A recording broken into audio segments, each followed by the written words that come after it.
Hi, welcome to Expert Talks.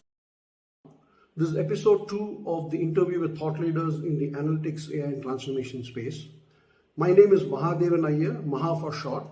I'm your host for today. I'm the co-founder and CEO of which is an intelligent marketplace for on-demand actionable analytics. Our guest for today is Dr. Prashanth Southekal. Prashanth is the founder and managing principal of DBP Institute, which is a consulting, research, and education firm in data analytics space.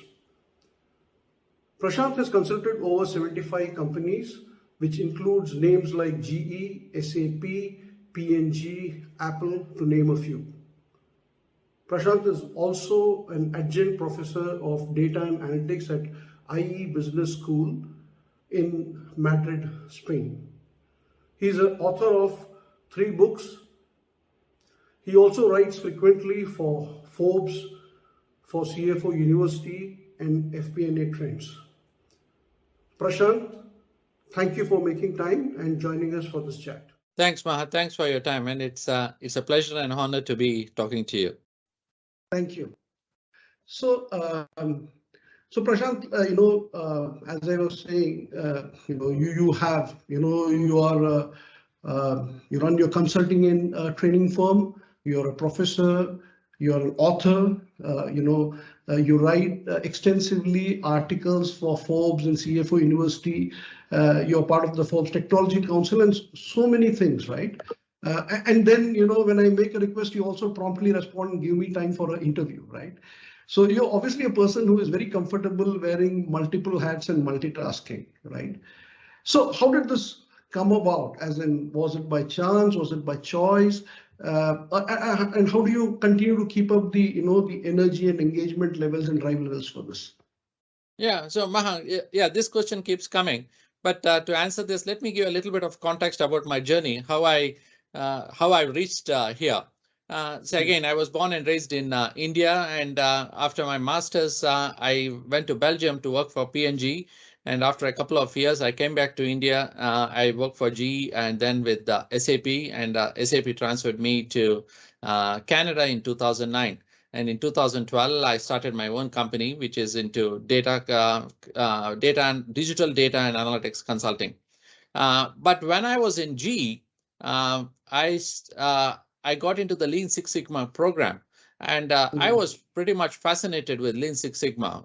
How do you use data and processes to solve business problems? So it was not like a very theoretical stuff. So it was actually how it's been implemented. So I was very fascinated with when I took that program in GE.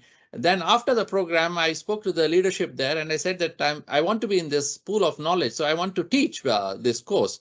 So I got enrolled as a Lean Six Sigma faculty as well in GE, where I got myself the training program as well, and I started teaching people. So today, what people call as data science and data analytics, in my view, again in my view, it's Lean Six Sigma so it's basically using data and analytics. Yeah. So fast forward, when I came to Canada. And in the meantime, I got my PhD. I was doing after a very long time, after 15 years and so on and so forth. So in 2015, I was just thinking, how do I use my teaching skills and how do I use my Lean Six Sigma knowledge to help businesses? Because most of the data analytics projects were not really doing well. And at that time, the big data concepts were picking up in 2012-ish, 2013. So I brought all these things together. And I started offering a training program. So it was a little bit or pretty much difficult because people generally saw me as a consultant. Now suddenly this guy is pivoting and he's going and talking about training. So it was kind of difficult, but I got a couple of breaks and quite a few people were helpful. That's the reason why I'm doing it. It's all about building networks. You help some people and either they help you back or somebody pays it forward for you. So you always have to be part of the community and help people. So ultimately I got a break and I started getting into teaching. And in last year, education was one of our biggest revenue streams. Most of the corporates, they hire me to teach data analytics program. Then I also got into research which is basically helping the early stage companies taking their product or services to the market, which includes thought leadership, coaching, so on and so forth. So I also got into research last year or post-COVID, where many tech companies needed some help in crafting their message and improving their go-to-market strategy. So I got into this. And then, of course, I love writing. I wrote a books. I write in Forbes and all those things. But overall, for a person outside, it might look like, oh, this guy is doing a lot of things. How is he able to manage his time? That's what you asked me. But the fundamental thing which I do is basically one thing, which is about educating the community about how data and analytics can be used for solving business problems. Consulting, in my view, is also about education. So what I'm doing is basically educating the community. That's the word which I'm doing. And there are many outcomes which people are saying, oh, he's writing books, he's going and consulting here, is writing a blog in Forbes and everything. True, I'm doing multiple things, but the foundation for that is education, where I believe education is the biggest enabler for change, especially if companies want to leverage data and analytics to improve their business performance. Excellent. And in fact, that brings me to my next question, which is, so your combination, you are doing the consulting and, services part of it. You're also doing the training part of it, right? And it's a great combination. So I want to understand in terms of the way you train and teach people, right? How much does that influence the effectiveness of the way you do your consulting and analytics services? And equally, your exposure of doing consulting and analytics services for the industry, how is it influencing and impacting the type of, training that you are able to give students and people who, learn from you? Okay, great question, Maha. So basically, if you look at training, for instance, or I do 3 courses. One is my 20-hour course on data analytics. Next, number 2, an 8-hour course on predictive analytics, and a 4-hour course on decision science. So these are the 3 courses which I have, and companies come to me for these kind of courses. The way I look at data analytics is very different from quite a few people are looking at data analytics. They equate data analytics to data science. So I say data science is one small component of data analytics. So what are the other components? I see data analytics as 4 key components. Number 1, data management, which is all about digitization. Number 2, data integration, bringing the data from different source systems into one canonical system, which you call it as a lakehouse, data warehouse, data mart, whatever it is, that one canonical system. The third one is data science, which is one of the most popular thing. But sadly, there's not many jobs there. In my view, there is, because once you get good quality data, you can quickly run your statistical models and derive insights. So third one is data science, which is the most sexiest stuff or most often discussed in social media. But the reality in the field is the work is there in data integration, data management, and digitization, so on and so forth. And the fourth one, which people completely ignore, they think that once you derive the insights, it's done. But actually, the game starts once you derive the insights. How do you take those insights, make recommendations, and then convert those recommendations into business outcomes? So the fourth step is decision science. And trust me, many companies lack the skills and experience to convert those insights into data-driven decisions. So this is overall my philosophy of data analytics, 4 key building blocks, and that's where my teaching is all about. Whether you call about descriptive analytics, predictive analytics, or even decision science, I teach based on these 4 key building blocks. That's number 1. So the second part of your question is about integration of training and consulting. So as I said earlier, it's all about education. Consulting is also education. Of course, training is also education. You are educating the people about how to do things better, because education is the biggest enabler for change. Take anything, for example, whether you want to buy a car or whether you want to talk about data analytics. If you're not educated, you will not accept that change. Change becomes very difficult to accept. So overall, consulting and education or training, in my view, it's all about education. Number 3 is I also see education as a sales channel for my consulting. So in my view, I have a huge, or in my experience, there is a huge conversion rate of converting my education clients or my education students to my consulting clients. Most of the people who take my education programs are the managers, directors, and everything. So when they sit in front of me for 20 hours and say, oh my gosh, this guy is talking for 20 hours, it's like a 20-hour interview for me. So, and at the end of the thing, when they come to me and says, hey, Prashanth, can you help us with this project? I see there's an almost like 80% conversion rate of people who are coming from the training route than people who are directly reaching out to me through LinkedIn and other places and asking me for help.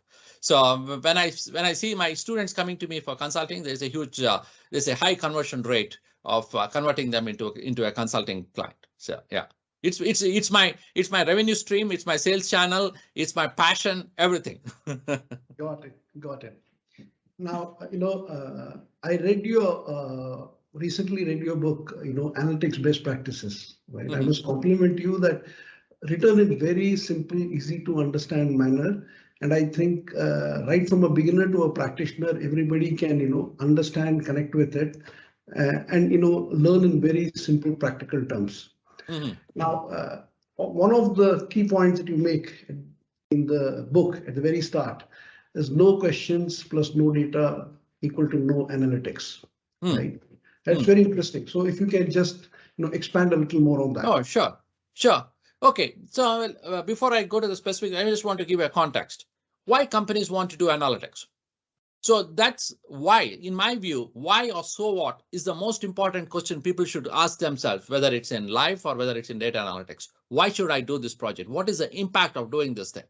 So when it comes to analytics, it's all about insights. And insights based on what? Based on the kind of questions which you are asking. So that's why I said no questions, no insights. If you don't have the right questions, you'll not get the right answers. So questions are one of the important things. Now, so that's what I said. In many places where I go, they say, hey, Prashanth, we want your consulting, we want your help to implement Python or R or SAS Via and all Azure and all those things. I said, that's all good. We'll come to that. No problem. We'll come to that. But tell me, what is the question which you have for which you're seeking answers for? So they're like complete, it's like a curveball for them, or in cricketing word, it's like a googly. So what is the, oh my gosh, questions which we never thought, oh, that's a great thing. So they go back and ask these questions, and the questions come from KPIs. I even ask them, what KPIs do you have to run and measure your business performance? So for many companies, trust me, they don't even have the KPIs. They are just shooting in the dark. I was talking to a company a few months back, and they assumed that the price elasticity for their products is inelastic. But in reality, it was completely the other hand. So many of the companies, if you look at their measurement continuum, they are running their businesses with false assumptions, guesswork, so on and so forth. Very, very much primitive, but very few companies are using data and analytics to measure their performance. And how do you get value? It's basically questions. That's what I tell my clients. If you don't have questions, stop your analytics projects right now. Find those questions for which you are seeking answers for, because no questions practically means there's no data analytics. Python, R, everything comes. It's there, but they come later. Absolutely. Now, if you have the KPIs that you know what questions to ask, then possibly you start with a performance insight, like you've said, right? So you have a performance insight, and you also spoke about in your book in terms of how many people get to performance insight and don't bridge to making it and seeing whether it's actionable or not. Yeah. Right? Yeah. So if you could talk about some practical examples of, in your own engagements that you have done, where you see performance side being there, but then people not really transitioning to actionable insights or the decision part of it, like you said, or acting on it, right? Yeah. So the first thing is, when you talk about data analytics, people have to understand that there is nothing called as 100% perfect data. It doesn't exist, because the business is always doing a catch up on the business events that have happened, that's going to happen or will happen in the past. Because of mergers and acquisitions, divestitures, new product introduction, regulations, so on and so forth, the business is always doing a catch up, and data typically is a recording of the past event. The first myth people have to accept is that there is nothing called as perfect quality data. So that's number one. Next, number two, when you talk about insights, in my view, there are two major types of insights. Number one is performance insights, which is to know. Next, number two is actionable insights. So I'll give you an example. Let's say a person goes to a medical lab and says, oh, do a test on my cholesterol levels. Okay, so here the report comes, and unfortunately, the cholesterol levels are a little bit high for this gentleman. So he has two options. The first thing is he got a performance insight. That means the cholesterol levels are not good. So now he has a choice, either to take that report or throw it, or else you say, I'm going to act upon it. So this is an actionable insight. So if he says that, okay, I'm going to give you something which is actionable. When I say actionable insights, it's a recommendation. So how do you convert those performance insights into actionable insights, which is my recommendation is do exercise, eat good food, sleep well, so on and so forth. So that's an actionable insights. And when actionable insights are there, it's associated with recommendations, and it has got three major components. Number one, it is the consumption of business resources. Okay, now my cholesterol level is high. Now I need to do an exercise. Okay, let me enroll for the gym, and to enroll for the gym, I need to spend 200 rupees a month or whatever it is in India to get the membership. Okay, the consumption of business resources. Next, number two, it involves leadership. You need to make that change, saying that, hey, I'm ready to change now. Now my lifestyle is messed up. Now let me go and change it by doing this, blah, blah, blah. So the resources are consumed. Next, number two is leadership. And the third one is it's a change. There is any actionable insight has got a change. It's got a milestone, so on and so forth. So this is about the philosophy of insights, which is performance insights and actionable insights. Many times I've seen in my consulting engagements, the companies are trying to derive insights for the sake of insights. It's just deriving insights for the sake of it's an expensive process. So you need to derive insights so that it's actionable, it's consumable, so on and so forth. I'll give you a story, which is one of my from one of my consulting experience for a retail company. So this company, it's a retail chain in North America, Caribbean, US, and Canada. They had about 900 stores, and they classified all the SKUs, the stock keeping units in their store, into four major classes: A, B, C, and D. A class items are fast moving. In a matter of hours, they get sold. D class items are basically catching dust. So they wanted to know, okay, what are the D class items? Especially the territory managers. And after they've been asking this, and after a few weeks, we are able to give this insight to them. We told them an average store in your network has 20,000 SKUs. And out of that 20,000 SKUs, in the last 12 weeks, we found 15 SKUs which are class D. And we are going to share those 15 SKUs.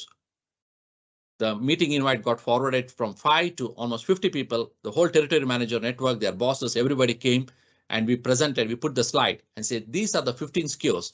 The last 12 weeks, they're class D. They looked at it because they're in the field. They can make out, they get a feel for data. They looked at it and said, oh my gosh, this is amazing. We completely agree with what you are showing us. Our field experience also says the same thing. Thank you very much, team, for doing this. We have been asking for this. Nobody gave this information, and now you are giving us a simple analysis. We just give it to them. I said, okay, good. This insight, you didn't have it. This is a performance insight. Information which you didn't know, or insight which you didn't know, now we are presenting it. Now I asked them, what next? What are you going to do with this? There's a pin drop silence in the room. So I said, hey guys, I'm not a territory manager, but my common sense tells me that you need to stop keeping these class D items in the shelf. As soon as I made the statement, he said, hold on, no, you can't do that. Why? Because we have signed an MSA with all those vendors who are supplying it. If you're going to terminate those things and ask them not to keep those items, we have to pay penalties and all those things. Okay, so what does this mean? You have to pay the penalties, you have to remove it from the shelf and stock it with something else, so on and so forth. So you had a great performance insight, but you are constrained to convert them into a performance insight to an actionable insight because of lack of leadership, business resources, which is penalties and everything. And there's a change that is involved in their business model as well. So this is what I'm saying. You might have the greatest performance insights, but if you don't have the leadership, the commitment to make this change happen, you're not going very far with data analytics. It's all about measurement and proactive performance improvement. That's what data analytics is all about, by asking the right questions. Absolutely. And that's where I think I heard in one of the interviews where you said that you must start with the end in mind, as in, you have to actually define the end in mind and, take care of all this data. Is there willingness, leadership, investment available, to take the, final action should an insight emerge, right? Absolutely. You bet. Yeah. Now, when we were talking in the question, you said that there's nothing called perfect data, right? And I also heard you in one of your interviews saying that, perfection is the enemy of progression. Yeah. And now that brings me to the next question, which is, see, if I look at the spectrum of data analytics projects, on one side, you have what I call as quick turnaround, basic analytics, possibly 70-80% there, but tells the business what they need to do for a particular challenge they are facing. Maybe their sales is plateauing, maybe the conversion rates are dropping, maybe customer churn is increasing, whatever, right? And the business is saying, I need to act because, it looks like I'm losing space, right? And so these are what I call as possibly even tactical insights, but these are quick turnaround, quick action type of insights, right? And then you have, I call generational transformation project, where you build deep AI, ML models and all that, and say, I'm going to build a practical model and this will take me, I'll integrate it with Python and your delivery engines and all that. It's going to take 18 months, 24 months before, it really gets scale and all that, right? So one which is practical, possibly immediately applicable, maybe have immediate impact as well, or maybe immediate failure, immediate success, whatever. And one which is long-term generation, right? Now, so from your own experience of working with, so many clients, right? Where do you see the majority of them lying? If you are purely talking from a data scientist perspective, like you just said, it's very glamorous to be on the other side of this long, AI, ML, deep learning projects and all that, you get a lot of, glamour and happiness about it, right? The other side is quick turnaround. Maybe most of it is very straight in the face, just, connect the dots and tell them, and then, maybe not perfect, but just about that.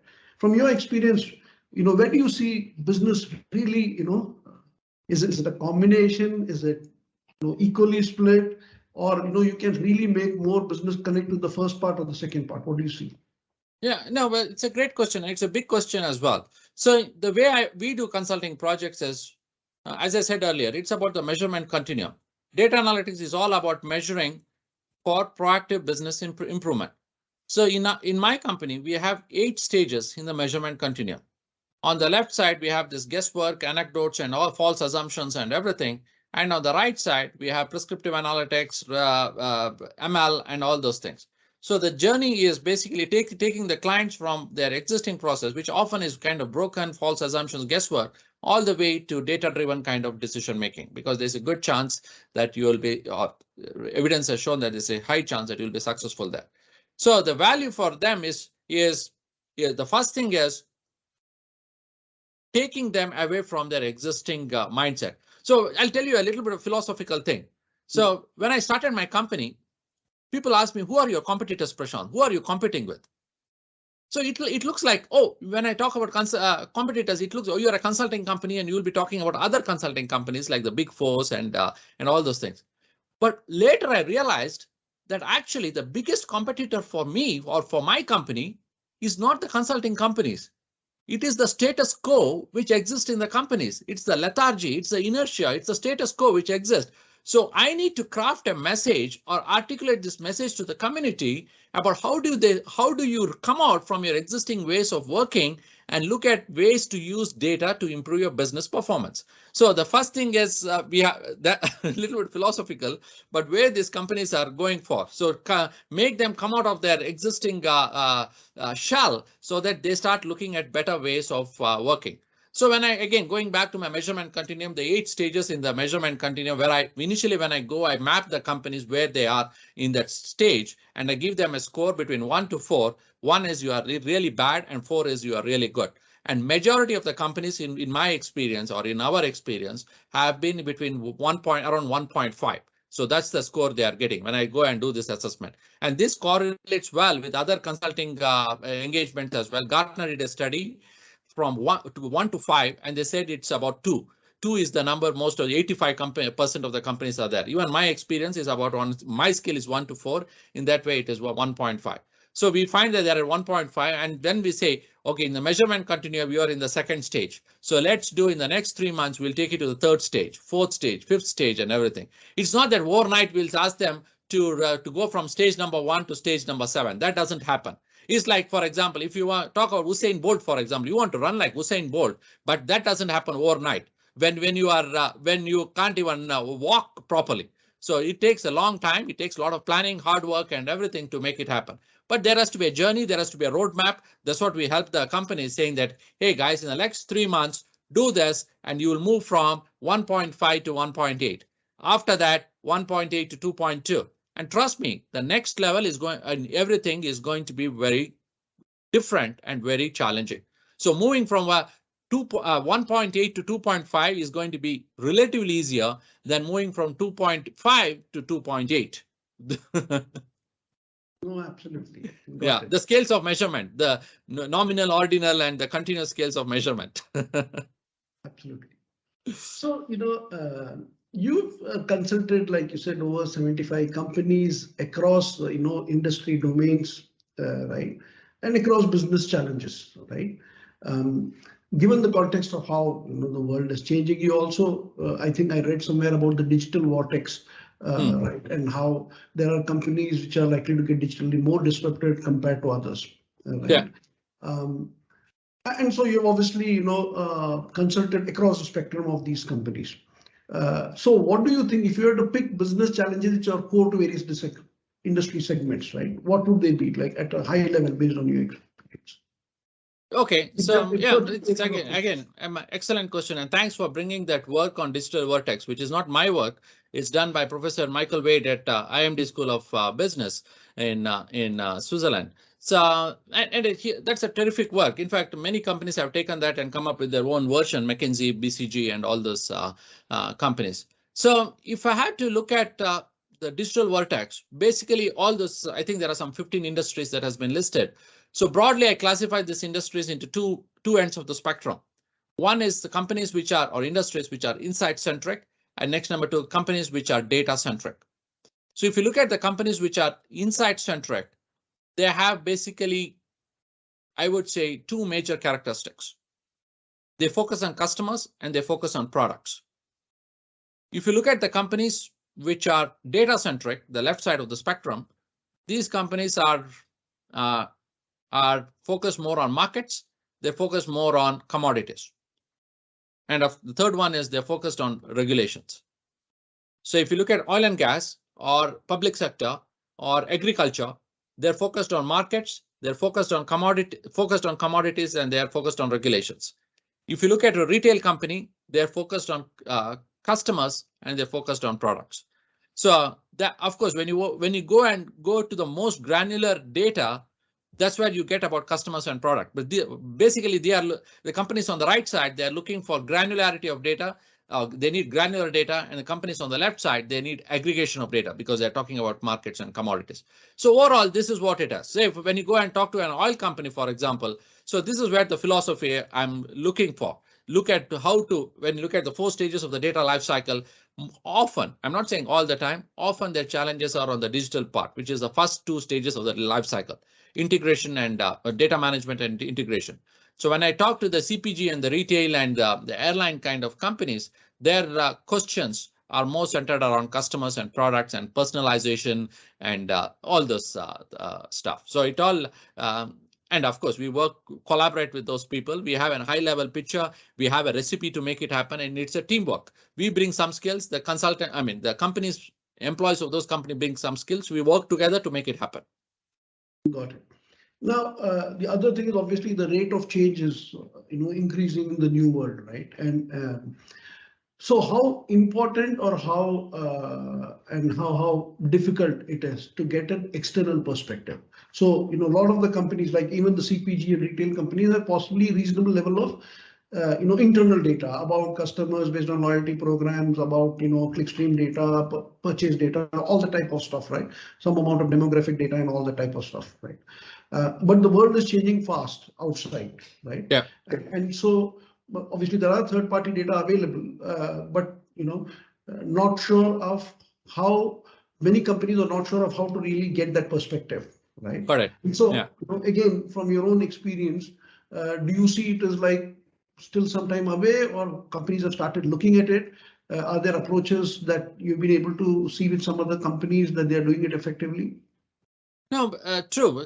Companies are always looking for external talent and external insight. So that's given. So there's no one is disputing that, because companies need new insights, fresh thinking, different perspectives, and everything. Like this company which I was talking about, they were running business for 11 years and assuming that or believing that the products they have is elastic in nature. But when we looked at the data in another 1 hour, we are able to say that, hey guys, you are completely wrong here. It's on your business model is the elasticity of the product, the price elasticity of the product is elastic. So those they're always looking for perspective and new insights and everything, because companies like ours, and even any consulting company, they're working with different stakeholders, different industries, different geographies to see what is happening and sharing their perspective.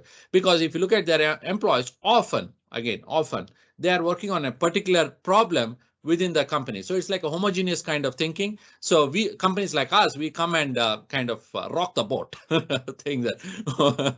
So overall, they're most, I would say, especially in North America, companies are very open to talking to external people, and I have no hesitation. So every day, I would say on an average, I talk to 3 prospects, saying that, hey, Prashanth, of course, as soon as I talk to them, doesn't mean that I convert them into clients. It takes some time to convert them into clients, but overall, a lot of people talk to experts like me, and of course, I'm sure that they're not just talking to me, they're talking to many other people too. But these days, companies are looking for external talent, external insights. Excellent. One point that again, I heard, I think in one of your interviews about dark data, right? And you mentioned, I think between Forrester and one more research agency, they said anywhere from 75 to 90% of data is unused.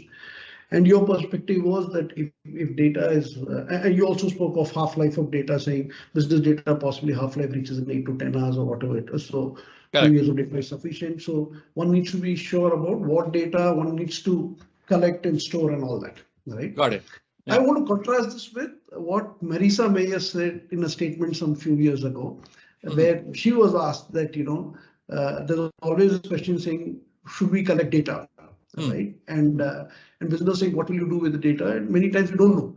We are, because we always connect the points backward, right? And her thing was, when it comes to data, I would always say collect if possible, because you never know how you'll monetize it eventually, right? So you have one perspective, that is another perspective, right? So how do you draw a line, or how do you compare this, or Yeah, the answer is depends. So I'll talk about 3 things. I'll talk about 3 things. The first one is when Marisa Mayer says collect data, whoever says collect data, true, collect data. But don't collect data just because somebody says storage is cheap or cloud is cheap. Collect data because there is a purpose for it. And in my view, data has 3 purposes. Companies need data for 3 main reasons. One is to run their operations. Number 2 for compliance, and next number 3 for decision making. So if a company is able to correlate that directly or indirectly to these 3 benefits, so that's good. So so that's it's easier said than done, but that's number 1. Ask that question. Number 1. Next, number 2, the dark data thing is mainly associated with unstructured data. I call it as TAVI data, which is text, audio, video, and images. 80% of the data that is there in the companies is unstructured data. So why is it bad? It's not bad. Many people have, at least in the data science world, there is a perception that unstructured data is bad. So of course it is bad if you don't know what to do with it. But there's a pros and cons of going with unstructured data. The good thing about unstructured data is you can capture the data quickly, which is the first step in the data lifecycle, and digitize that manual process or whatever, and you have a digital record of your manual processes. So digitization of this manual process happens very quickly, and that's where unstructured data is there. Like, for example, this conversation which is happening between you and me, you have captured it in a video and an audio format. It's an unstructured data. Okay, good, because it's in the raw format, the native format, and it's the original format. So, but the flip side of it, especially in the world of data science, the third phase of the data analytics lifecycle is it needs to be structured. Why? Because all your data science models, they depend on the 2 major things: the questions which you are asking and the data type. So just capturing a 10 MB video doesn't give any insights unless you are going to annotate it, you're going to structure it. So the number 2 is if you don't have any plans of structuring it and just want to capture it, there is a good chance that becomes dark data at some point in time. So that's number two. That's a second point which I have, which is about the dark data. So if you're talking about if you don't have the purpose and just capturing the data because somebody said cloud is cheap, then you're not going very far with your data analytics program. And try to structure and try to structure the data as much as possible, because that's where the real value is about. So if you're just storing the data, then probably it meets the first two purposes, which is operations and compliance. You're not doing much on the decision or the insight derivation process. Absolutely. Brilliant answer. Thank you. So, as we move forward, low code and no code platforms are coming for some analytics. Now OpenAI has come. People say you ask questions, it'll give. You ask a question, writes code, and all that type of stuff, right? So, where do you see the future of AI, and how do you see the future of work influencing each other, right? No, so So there's no dispute. The future is going to be AI centric. There's going to be more and more AI related thing, whether you like it or not.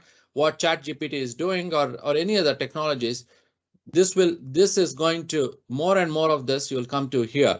Like it's already started to disrupt ChatGPT. I can already see that people in my courses when I teach at IE are using ChatGPT to submit assignments. I can easily see the disruption happening, at least in the education sector.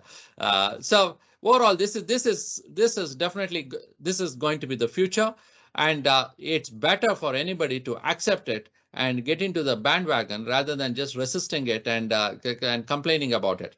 So, and again, all those things work only when you have good quality data. So quality data is a crucial thing for AI models to work.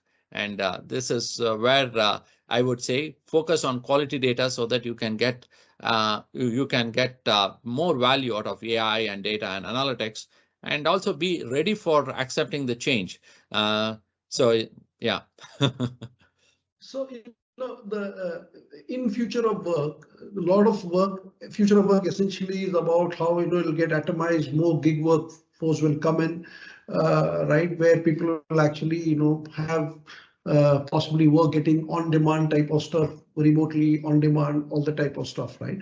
And with AI happening, most of the modeling part of it, as in with OpenAI and that type of thing, most of that will in some sense, get automated, right? So context becomes very important, right? Yeah. And that is where I was saying that, do you see that with the future of AI, which is OpenAI and other things coming in, it will also influence the future of work in terms of more gigs, do it whenever, whatever. If you have the context, you can solve a problem, right? You collaborate, allowing for collaboration across various entities.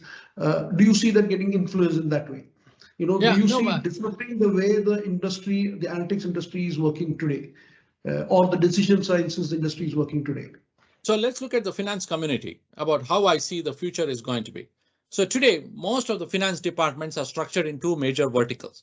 One is accounting, next is FP&A, which is financial planning and analysis. I personally think in the next few years, all this AI and digital and all these initiatives will increase the level of automation on the accounting side. So you might be wondering, what will all the accountants do now? So my thing is, what I'm seeing is that the accountants will transition themselves to the FP&A world, or more and more accountants will get into the FP&A world, which is to take those good quality data, and when the insights are also derived often by these AI tools, to take those insights and make them into decisions. So that's where I see the future of work is all about. It's not about it's not the manual or the mundane works. It's about higher things, higher value stuff. And what is that higher value stuff? The one where you are closer to business and data. So that's where the value of or the future of work is going to be. If you are closer to business and the top KPIs of the company, that's where the value is going to be. So if somebody is looking at transitioning their career, or even looking at how the work is going to be in the future, the world which is anything which is monotonous, mundane, repetitive, everything is going to be automated. So the future is going to be the gray matter. So wherever you are, where you are associated, where your skills are required, decision-making skills are required, leadership skills are required, and most importantly, people forget about the people skills. It's about working with people. So people miss that as well. I wrote a Forbes blog, which is the 5 soft skills required for data analytics. Every time we talk about the hard skills, which is R, Python, SQL, and all those things, they're all good. But I also listed the 5 C's of soft skills people need to make it happen. So the future of work is going to be more soft related rather than the hard related. Finally, your new book is just released on data quality. If you could just talk us, for maybe half a minute in terms of, what would it cover and, why we should read it. So this is my third book, which is on data quality. It's published by Wiley. It just released 1 week back. So basically, why I wrote this book. So every company today is a data company, and every company is looking at ways to leverage value to get business performance. But a lot of companies don't have good quality data. So I wrote this book to educate. As I said, education is the biggest enabler for change. So I wrote this book to tell the world about the value of data quality. So this book talks about 16 reasons why companies have bad quality data in their systems. And it also talks about 10 solutions based on my experience, researching, consulting, teaching, and all those things, and what companies can do to improve their data quality. And it's based on a framework called as DARS, which is define the problem, assess the impact of the problem, realize the solution, and sustain the solution. So it's based on my DARS framework. It has got 12 chapters based on this 4 phases of the DARS model, which has got based on the 16 problems companies have got and 10 solutions based on my experience, research, so on and so forth. So again, please read this. And as always, all the royalties which I've been getting from the books, from the sales of these 2 books, including this book, it's all goes for charities. So thank you so much, Prashant. Thank you for taking time. Pleasure talking to you. Once again, thanks for making time for us. Okay, thanks.